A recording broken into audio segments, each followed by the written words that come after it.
Bapak Ibu yang dimuliakan Allah, mengawali kajian pada siang ini kita mulai dengan lafaz al-basmalah.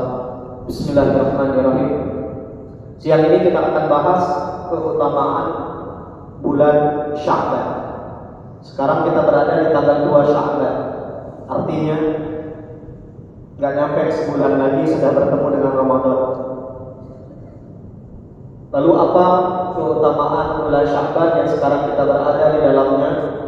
Nah, ini akan kita bahas. Sebelum kita masuk ke sana, kita akan bahas ada 4 kejadian penting yang terjadi di bulan Sya'ban yang wajib kita ketahui.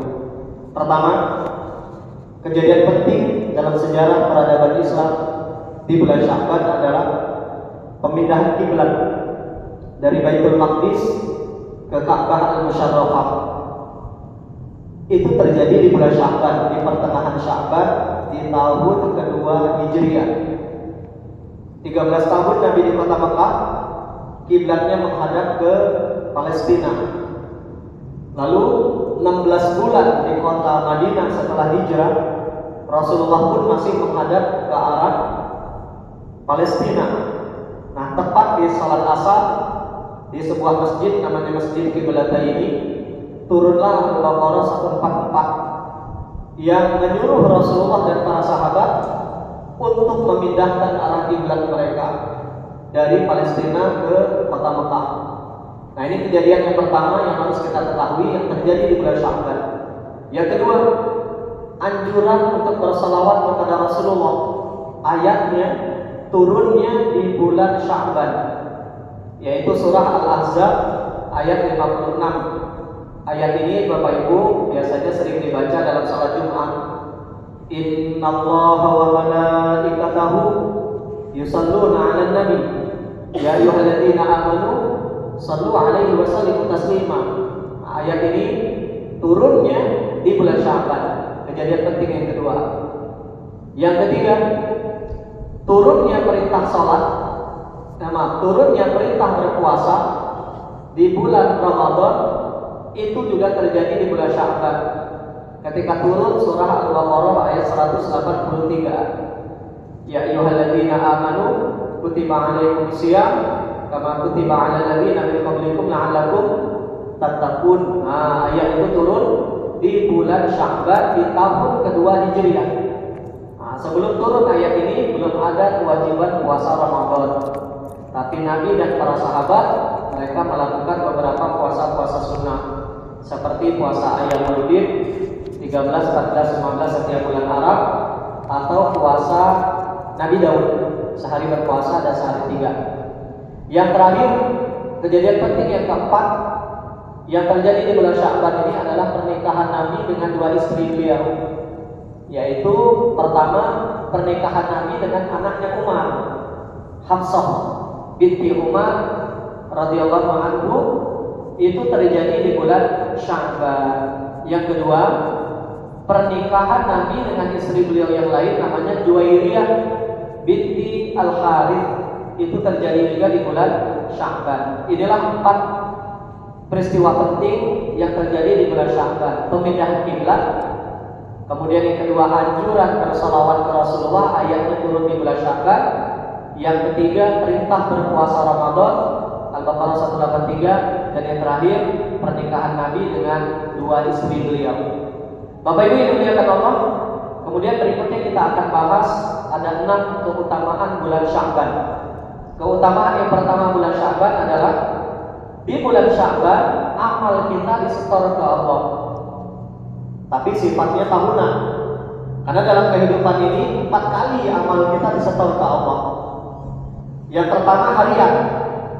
Dalam sehari itu Allah menerima laporan catatan amal kita dari malaikat Raqib dan Atid, dan disetor ke Allah sifatnya harian. Kapan? Salat subuh dan salat asar.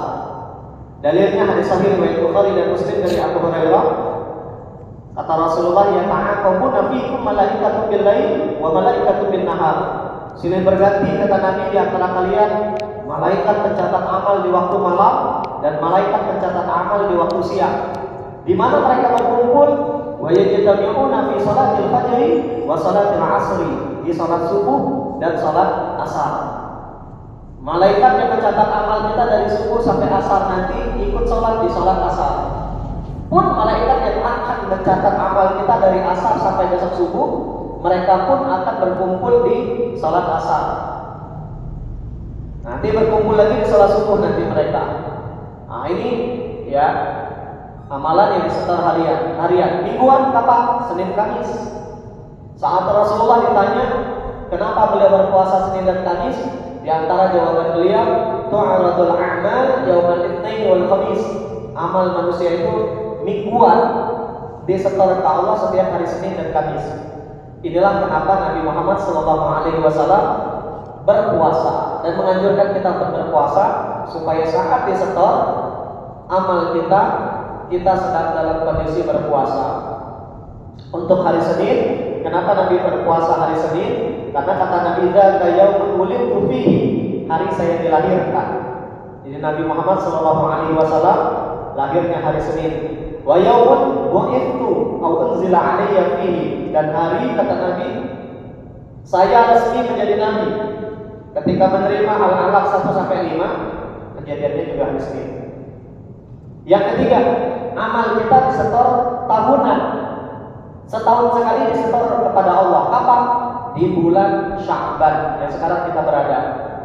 Hadis riwayat Imam An-Nasa'i 2356, nomor hadisnya dari Usamah bin Zaid. Usamah pernah bertanya kepada Nabi, "Ya Rasulullah, lam araka tasumu syahran min asy-syuhur ma tasumu min Sya'ban." Ya Rasul, tak pernah saya tengok engkau puasa sunnah sebulan penuh kecuali engkau berpuasa sunnah di bulan Sya'ban. Kalau puasa wajib kan Ramadan. Puasa sunnahnya Nabi 1 bulan penuh itu di bulan Sya'ban. Nabi menjawab, "Dzalika syahrun yafdhulun nasu anhu baina Rajab wa Ramadan." Kenapa Nabi berpuasa di bulan Sya'ban ini? Karena bulan Sya'ban ini dia antara Rajab dan Ramadan. Kalau Rajab orang ingat ada Isra Mi'raj, Ramadan apalagi masih ingat kita Pak.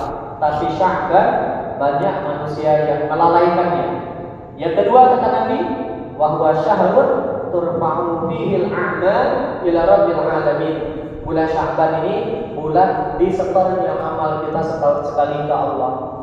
Terakhir, kapan amal kita disetor Bapak Ibu? Saat hari kiamat nanti. Sepanjang umur kehidupan kita nanti ditengok, ditimbang banyak amal baik, amal buruk, dan saat itu kita masing-masing menerima catatan amal kita. Yang kedua, keutamaan bulan Sya'ban ini bulan yang Nabi paling banyak puasa sunnah. Aisyah bercerita ketika ditanya oleh seorang sahabat bagaimana puasa Nabi, beliau mengatakan, "Lam arahu sha'iman min syahri qat aktsar min siyamihi fi Sya'ban." Tidak pernah Nabi berpuasa sunnah lebih banyak kecuali di bulan Sya'ban. Yasumu Sya'ban kullah. Di bulan Sya'ban kata Aisyah, Rasulullah berpuasa sebulan penuh. Ummu Salamah juga bercerita, yasiluhu bi Ramadan. Beliau menyambutnya dengan bulan Ramadan. Yang ketiga Bapak Ibu, keutamaan bulan Sya'ban ini bulan yang sangat dicintai oleh Nabi. Ini dijelaskan oleh Aisyah radhiyallahu anha, karena ahabbus syuhur ila Rasulillah sallallahu alaihi wasallam ayyasumahu Sya'ban. Bulan yang Nabi sangat mencintainya yaitu bulan Sya'ban, tentu setelah bulan Ramadan. Lalu yang keempat, nah ini yang menarik Bapak Ibu, bulan Sya'ban ini ulama kita sering menggelarinya, menjulukinya dengan bulannya para qari, Syahrul Qurra. Mengapa? Karena alim ulama kita mereka mulai memperbanyak bacaan Al-Qur'annya di bulan Sya'ban agar nanti di Ramadan lisannya tidak berat membaca Al-Qur'an. Sebagai contoh misalkan Imam Syafi'i di Ramadan, Imam Syafi'i itu per harinya khatam 2 kali. Berarti beliau membaca Al-Quran dalam sehari di bulan Ramadan itu 60 juz, ya. Sebulan ya. 2 kali 30, 60 kali berarti khatamnya Imam Syafi'i membaca Al-Quran di Ramadan. Kenapa beliau begitu mudah? Ternyata salah satu alasannya karena beliau mulai membiasakan dirinya baca Al-Quran di bulan Sya'ban. Ada juga seorang ulama, Amr bin Qais. Beliau ini tidak hanya ulama, juga seorang pedagang.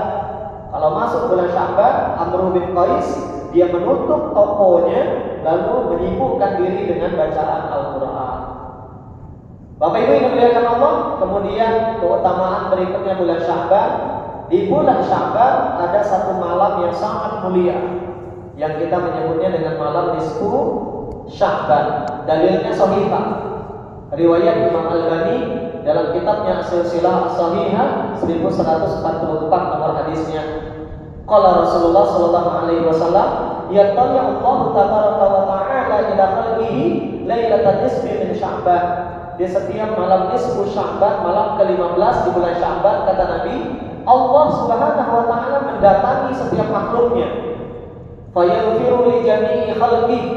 Mengapa Allah mendatangi makhluknya? Allah mengampunkan dosa hamba-hambanya kecuali dua golongan. Siapa dua golongan yang tidak diampunkan kata Nabi? Pertama, illa li musyrik, orang yang masih berbuat kesyirikan.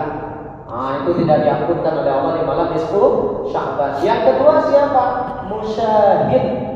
Musyahid ini orang yang suka memusuhi saudaranya sesama muslim. Ini tidak akan diampuni. Bapak Ibu ini melihat Allah. Yang terakhir, keutamaan bulan Sya'ban, ini bulan yang didoakan oleh Nabi dalam doa yang digabung dengan bulan Rajab. Anas bercerita, karena Rasulullah idza dakhala Rajab, Nabi kata Anas kalau masuk bulan Rajab beliau berdoa, Allahumma barik lana fi Rajab wa Sya'ban. Ya Allah, berkahi kami di bulan Rajab dan bulan Sya'ban, wa ballighna Ramadan, sampaikan kami ke bulan Ramadan. Bapak Ibu yang dimuliakan Allah, ini yang bisa saya sampaikan. Jadi bulan Sya'ban ini bulan yang sangat mulia, bulan amal kita disetor, bulan yang Nabi banyak berpuasa sunnah, bulan yang sangat dicintai oleh Nabi, kemudian bulan yang di dalamnya ada malam yang sangat mulia nisfu Sya'ban, dan yang terakhir di bulan Sya'ban ini bulan yang didoakan oleh Rasulullah. Semoga kita diberkahi oleh Allah dan Rasulnya di bulan Sya'ban ini. Mudah-mudahan juga kita disampaikan nanti ke bulan Ramadan. Semoga Bapak Ibu sehat walafiat, rezekinya berkah, utangnya lunas, yang punya hajat dunia akhirat Allah kabulkan, dan semoga yang belum berangkat haji umrah Allah panggil ke Baitullah. Subhanakallahumma wa bihamdika asyhadu an la ilaha illa anta astaghfiruka wa atubu ilaik. Billahi taufiq wal hidayah wa ridha wal inayah. Wassalamualaikum warahmatullahi wabarakatuh.